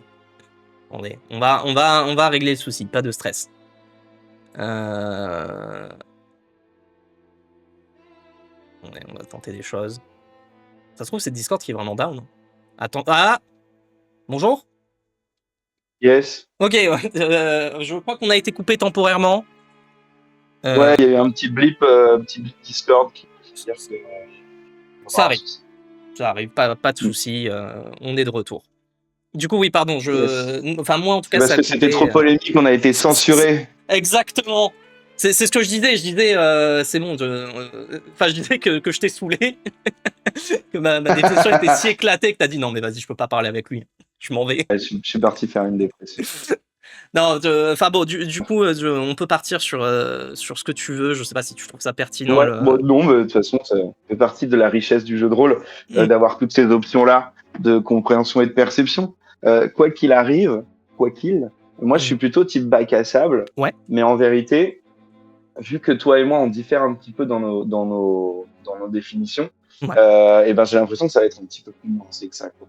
Mais dans l'idée, si je devais donner mon opinion la plus pure et la plus simple, c'est moi j'aime pas sortir d'une partie et avoir l'impression que de toute façon j'avais pas le choix de faire ce que j'ai fait parce qu'il fallait que le scénario avance.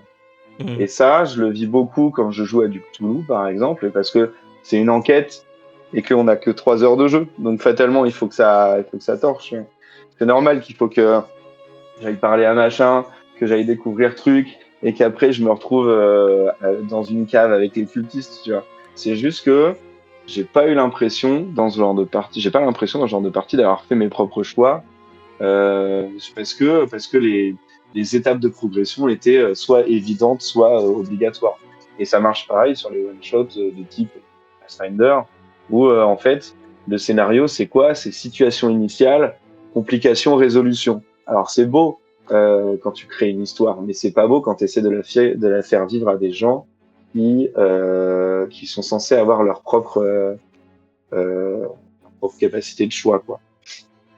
Et c'est pour ça que j'ai tendance à aller vers le bac à sable, mais en même temps, moi je fais pas du bac à sable pur et dur, dans le sens où je les mets pas dans la nature en disant voilà démerdez-y, mais j'essaie de créer des scénarios, notamment pour les soirées rapides où ils sont pas censés avoir le temps de niaiser, où en fait autour d'eux il se passe des trucs, et en fait la liberté qu'ils ont, ils ont une liberté d'action qui les amèneront probablement à une fin que j'espère avoir préparée à l'avance, sans doute une faciliter un peu la vie. Mais en attendant, il se passe tellement de choses autour d'eux que s'ils vont à tel endroit à tel moment, ils ne trouveront pas les mêmes choses que s'ils vont 2 heures plus tard parce qu'ils ont vécu 2 autres scènes auparavant à d'autres endroits pour chercher d'autres indices, tu vois. Ok, ouais, le point de vue est intéressant. Et pour le coup, j'opposerai, je pense, deux éléments principaux. Le premier, c'est un élément, on va dire, plutôt pratique. En tant que maître du jeu, encore une fois, ça va dépendre des systèmes. Si je reprends Cthulhu, après, j'avoue, j'ai jamais essayé Cthulhu, mais je pense voir un peu comment ça fonctionne.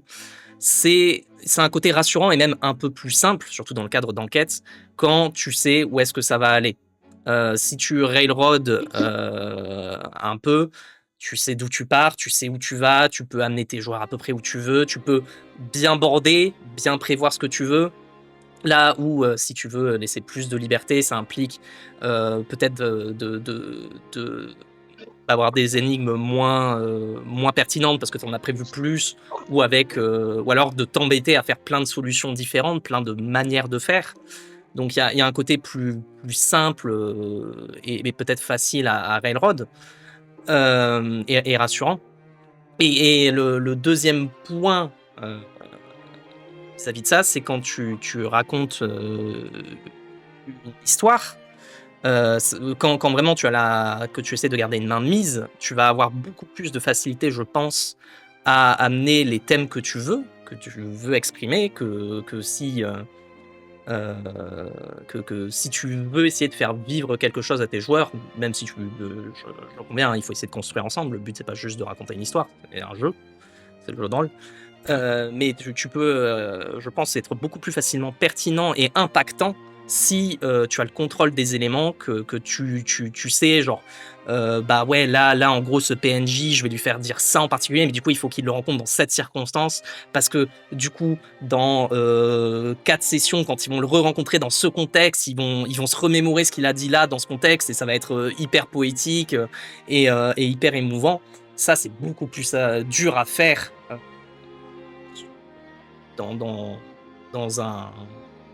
une structure où tu laisses beaucoup plus la main libre des joueurs et dire bah peut-être qu'ils vont pas du tout aller là, pas rencontrer mon PNJ, ou dans des circonstances pas du tout les mêmes, ils vont pas le laisser parler et tout. Et une dernière chose qui est corollaire, c'est que, qui est liée à ça, après je te relaisse la main pour réagir, c'est que tu peux aussi, en faisant du Railroad, laisser la liberté l'illusion de la liberté. Et là, pour le coup, je pense c'est aussi peut-être une question de définition aussi. Mais en soi, tes joueurs, des fois, ils n'ont pas forcément besoin de savoir ce que tu avais prévu ou pas prévu, tu vois. Vous avez le choix, soit vous allez à la taverne, soit vous allez enquêter au bar local, soit vous allez enquêter au Vieux-Port, soit vous allez enquêter, je sais pas, dans la salle de bal. En vrai, tu peux foutre le même personnage que tu voulais qu'il rencontre au même endroit. Peut-être tu vas changer 2-3 détails à ce propos, mais il va leur dire sensiblement la même chose, il aura sensiblement le même caractère. Et tes joueurs, ils peuvent être contents quand même, alors qu'au final, tu auras laissé très peu de choix. Vas-y, je te laisse la main, j'ai beaucoup parlé, je sais pas ce que tu en penses. Je bénéficie d'un luxe un peu particulier qui est que je suis en contact avec beaucoup de jeux indépendants ou alternatifs, auto-édités, micro-édités ou dans les petites structures. Et donc, moi, je me concentre plutôt dans ma pratique et aussi dans mes volontés de partage. Je me concentre sur des jeux qui sont assez peu des jeux en grande campagne gigantissime, tu vois. Par conséquent, la liberté que tu as en tant que MJ dans une grande saga où effectivement tu peux mettre un petit péon utile au point clé que tu veux, où tu peux déclencher les événements que tu veux où tu veux, t'as pas besoin et tu peux tout à fait faire croire à tes joueurs et tes joueuses que c'était pas scripté, tu vois. Moi, je le vis pas forcément parce que moi, je me concentre sur des parties qui vont durer 3 heures, par exemple, qui ont des limitations particulières. Et c'est plutôt, effectivement, disons, là, je vais faire une distinction entre le railroad et le script, dans le sens où le railroad, moi, j'ai vraiment l'impression que c'est une pratique de jeu qui oblige les joueurs à vivre des situations très statiques, alors que effectivement tu peux scripter ce que tu veux dans ta campagne. Ils sauront jamais que tu avais de toute façon depuis le début prévu que ça soit là, mais en même temps, le fait que tu sois maître du jeu, ça sous-entend que tu as prévu des trucs, donc c'est normal, tu vois. C'est juste que ils peuvent avoir la possibilité de pas réagir à ton scénario, ils doivent avoir la possibilité de pouvoir prendre des tangentes, et toi tu dois avoir la possibilité d'accepter ça et de te réinventer et de réinterpréter ce que tu avais prévu, alors que le railroad, tel que moi il m'angoisse, c'est celui qui dit bah non, en fait, t'iras pas à droite, j'ai besoin que t'ailles à gauche, ou t'iras à droite et puis il se passera tellement rien que tu vas être obligé d'aller à gauche. Mais non, tes arguments, ce sont les bons arguments. C'est vrai que quand tu prépares une histoire, tu as besoin que les personnages vivent des moments clés que tu as imaginés au préalable. Et en fait, l'idée, c'est que dans cette recherche de dissimulation de la linéarité, tu as des outils. Et le railroad, pour moi, c'est le moment où ces outils, tu les as pas mis en place, où ces outils sont un échec. Et quand tu arrives à camoufler la réalité préventive, bah là, du coup, pour moi, c'est quasiment plus du railroad parce que le railroad, ça a cette connotation négative de mes PJ l'ont subi. Alors que si ton scénario il est fluide, que tout le monde a pris les décisions qu'il voulait et que ça les a amenés quand même là où tu voulais, finalement, tout le monde a profité de sa liberté dans le cadre que tu as mis en place. Donc, c'est plus vraiment du railroad, tu vois. Et par exemple, je vais en profiter pour soumettre un outil créatif que je trouve très utile. Il y a un site qui s'appelle PTG-PTB. Est-ce que éventuellement tu peux me l'envoyer ou l'écrire dans le chat pour je peux essayer. Si tu peux. Et en fait, vas-y. Ouais, c'est un site qui traduit des articles rôlistes anglophones. Et donc c'est un site qui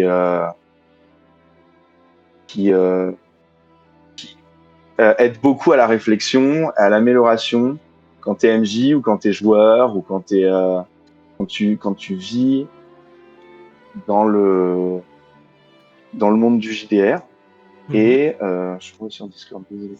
Non, mais c'est parfait, merci. Et en fait, ils ont fait il y a très longtemps toute une série d'articles qui étaient assez fondateurs sur ma façon d'écrire, qui sont comment créer des scénarios en nœuds. Et en fait, ça t'explique que pour éviter le railroad, pour éviter le ABC qui moi m'inquiète le plus, eh bien, tu fais du A, ensuite le B, C, D, c'est 3 espaces différents que tu peux visiter dans le désordre, dans lequel tu peux trouver des éléments qui seront utiles pour arriver à la conclusion qui est le F, tu vois, ou le E. Et en fait, ça te fait des nexus comme ça narratifs que les joueurs sont libres d'arpenter ou non, peuvent choisir d'aller voir ou non, et puis à l'intérieur de ces nexus, eh bien, ils vont trouver les éléments qui leur permettront, quoi qu'il arrive, d'avancer et de continuer vers la scène finale que tu avais prévue. Et là, c'est une façon d'imaginer un scénario qui demande pas beaucoup plus de travail. Parce qu'en fait, quand tu imagines un scénario, tu peux le voir de manière très étriquée, en disant telle personne sera tel porteur d'informations et c'est absolument indispensable pour tel truc qui va déclencher tel truc. Ou alors tu peux te laisser beaucoup plus de liberté en disant s'ils vont à tel truc, ils trouveront telle voiture abandonnée qui a telle importance pour l'histoire. S'ils vont à tel lieu, ils trouveront tel personnage qui a un tel impact. Et en fait, ils ont vraiment... Enfin, tu ressors de la partie en te disant, si j'avais pas fait ces choix, j'aurais vécu une autre aventure. Et je trouve que c'est ça qui m'importe. Et c'est pour ça que je tends vers le bac à sable. C'est-à-dire que tu reviens sur ton histoire passée et tu te dis, en fait, si je devais rejouer à cette partie, je vivrais pas du tout la même. Ok. Non, mais c'est une perspective intéressante. Merci beaucoup.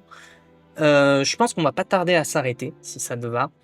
Ah, désolé, je suis très bavard. Non, mais c'est un plaisir. Tu as été un invité très intéressant, très investi. Merci beaucoup. Le chat, si vous avez des réflexions, des questions ou quoi, c'est le moment. Même des trucs que vous avez envoyés un peu avant, auxquels soit j'ai pas vu ou j'ai pas répondu. Sinon, si je laisse 20-30 secondes, mais s'il n'y a rien, on pourra conclure. J'en profite du coup pour rappeler que au pire, si vous n'avez pas de questions maintenant, mais que vous voulez en savoir un petit peu plus, on est assez réactif sur Instagram. Alors, sur les autres réseaux, plutôt présent, mais si vous voulez discuter par mail sur Instagram, on est Je là. vais envoyer le Si vous voulez Instagram des infos sur certains jeux ou sur comment créer des JDR, on sera présent au Salon Fantastique dans 2 semaines à Paris. Et puis après, on monte un festival qui s'appelle le Shaki Roll en Octobre. Donc si vous voulez, on pourra se rencontrer aussi. Ok. J'envoie dans le chat le Instagram de Débord de Micelle, celui sur lequel j'ai pris contact. Ouais, voilà, c'est celui-là. C'est voilà. celui-là. Si vous voulez aller voir, allez-y, vous allez voir, c'est super cool. On adore papoter et on est fan d'absolument tous les jeux qu'on a en catalogue, donc ça nous aide pas à piailler moins. Je comprends. Bon bah écoute, je pense qu'on va pouvoir conclure. Du coup, tu vas avoir un dernier exercice. Est-ce que tu as, pour ceux qui nous écoutent, un petit conseil de fin, un petit mot, quelque chose que tu voudrais dire soit à des rôlistes chevronnés, peut-être à des gens de venir, un petit mot que tu veux nous transmettre? Moi, je dirais beaucoup. Vous avez tous Pas de stress, et toutes on va être tranquille. découvert à quel point j'aimais papoter. Donc, c'est difficile de se fixer sur un seul élément. Mais je dirais que qu'on soit nouveau rôliste ou rôliste de longue date, je dirais tenter des nouveaux systèmes, quoi, tenter des nouvelles choses. Il y a plein vraiment beaucoup de choses, beaucoup de JDR qui sont soit gratuits, soit très peu chers sur Internet, sur itch.io par exemple, qui est une plateforme qui regroupe beaucoup de PDF. Je dirais tenter des formes qui n'ont pas l'habitude d'apparaître dans vos jeux, quoi. Il y a plein de petites formulations ludiques qui sont super intéressantes, qui peuvent se jouer sur le pouce ou qui vont vous permettre d'expérimenter des situations qui viendraient pas dans vos campagnes habituelles ou qui vous permettraient de jouer à des jeux aux thématiques qui vont peut-être se connecter un peu plus précisément avec vous. Faut pas se mettre la pression, faut pas être timide, faut juste essayer, quoi. Et je pense que ça peut vous amener à de très très belles découvertes. Impeccable. Merci beaucoup. Les amis, merci d'être restés jusqu'au bout. Encore un grand merci à notre invité Imnea d'être venu pour nous parler de la clé des nuages. Franchement, cette discussion, c'était une belle porte d'entrée, je trouve, dans l'univers des jeux alternatifs. N'hésitez pas à aller retrouver Débord des Micelles sur l'Instagram ou leur propre site. Pour ma part, je vais vous dire à tous et à toutes au revoir. J'espère que ça vous a donné envie de vous essayer à de nouvelles histoires. C'était Et pourquoi tu joues pas à l'émission où on lance des dés et des idées. J'ai eu le plaisir d'être votre hôte, Pomme la Pomme, et je vous souhaite bonne chance dans vos futures aventures.